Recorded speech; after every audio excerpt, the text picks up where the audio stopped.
या क्षणाची सर्वात मोठी आणि महत्त्वाची बातमी येत आहे। अजितदादांच्या घातपाताची माहिती आत्ताच झाली उघड। पवार साहेबांनी फिरवली गेम। एका दगडात उडवले 2 पक्षी, विलगीकरण केलं फिक्स। तर राजकारणातला बादशाह म्हणजे शरद पवार, पवार साहेब म्हणजे विरोधकांना नेहमी घाम फोडणार।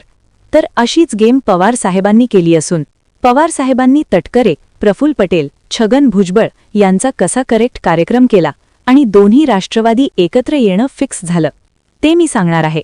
म्हणून फक्त व्हिडिओ शेवटपर्यंत बघा, अजिबात अर्धवट व्हिडिओ सोडू नका, कारण शेवटी जो खुलासा करणार आहे तो ऐकून तुमच्या पायाखालची जमीन सरकेल।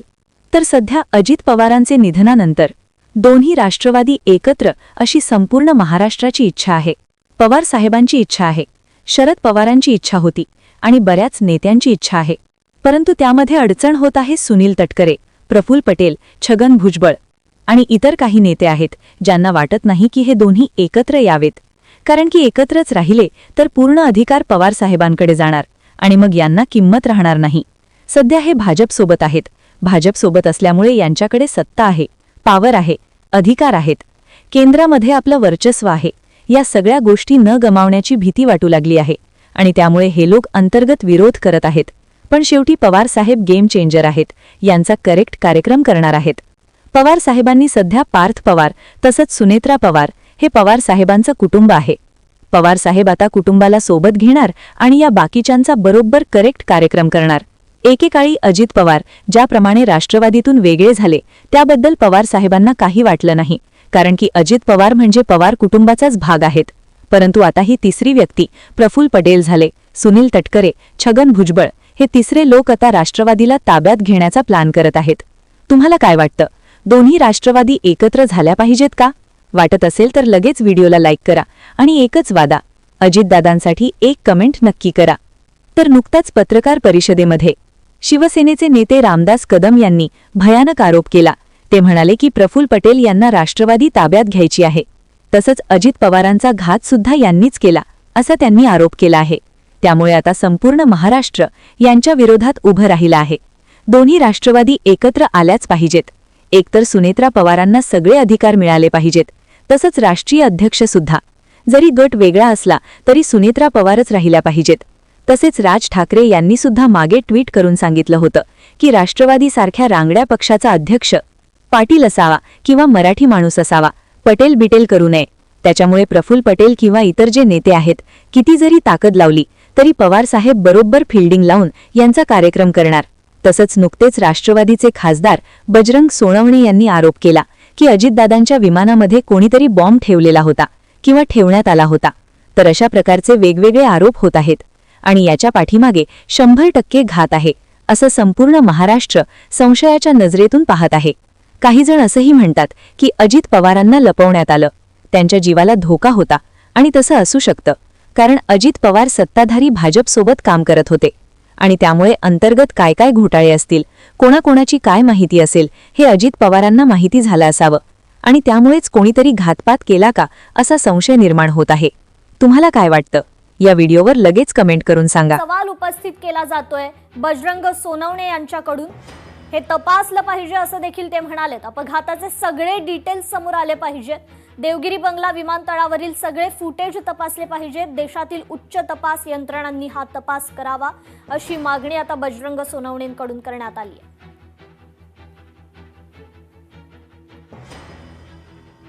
तर दौंडचे भाजप आमदार राहुल कुल यांनी हर्षवर्धन पाटील यांच्यावर नाव न घेता जोरदार टीका केली आहे। हे महोदय ज्या ज्या पक्षात गेले त्या पक्षाची अडचण केली आणि स्वतःची अडचण वाढवून घेतली असा टोला आमदार राहुल कुल यांनी लगावलाय।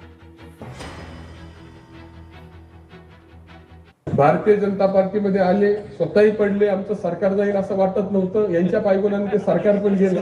एक विधानसभा सदस्य होईल आणि मला तर समजलं की कुणी बंगले बघून आलं, कुणी ऑफिस बघून आलं, मंत्रालयातलं मी निवडून येईल, मंत्री होईल, कार्यालय कुठले घ्यायचे इथपर्यंत सगळी मजाल गेली।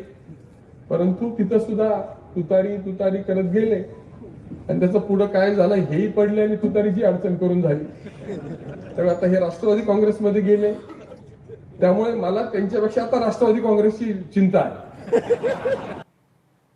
उपमुख्यमंत्री एकनाथ शिंदे वाढदिवस साजरा करणार नाहीयेत। अजित पवारांच्या निधनामुळे एकनाथ शिंदेंनी हा निर्णय घेतलाय। राज्याचे उपमुख्यमंत्री अजित पवार यांचं विमान अपघातात निधन झाल्यानं साऱ्या महाराष्ट्रावर दुःखाचा डोंगर कोसळलाय। त्यामुळेच यंदा 9 फेब्रुवारीला वाढदिवस साजरा न करण्याचा निर्णय एकनाथ शिंदेंनी घेतलाय। कार्यकर्ते, पक्षनेते, पदाधिकारी आणि नागरिकांनाही पुष्पगुच्छ भेटी आणू नये, शुभेच्छा देणारे होर्डिंग्स लावू नये, तसेच वाढदिवसानिमित्ताने कोणताही सोहळा आयोजित करू नये असं आवाहन एकनाथ शिंदेंनी केलंय। कुटुंबातील सदस्य एकत्र येणार आहेत। राज्यभरातून अनेक कार्यकर्ते, नागरिक पवार कुटुंबियांच्या भेटीसाठी बारामतीत येत आहेत। सहयोग सोसायटीमधील सुनेत्रा पवारांच्या निवासस्थानी मोठी गर्दी होण्याची शक्यता आहे।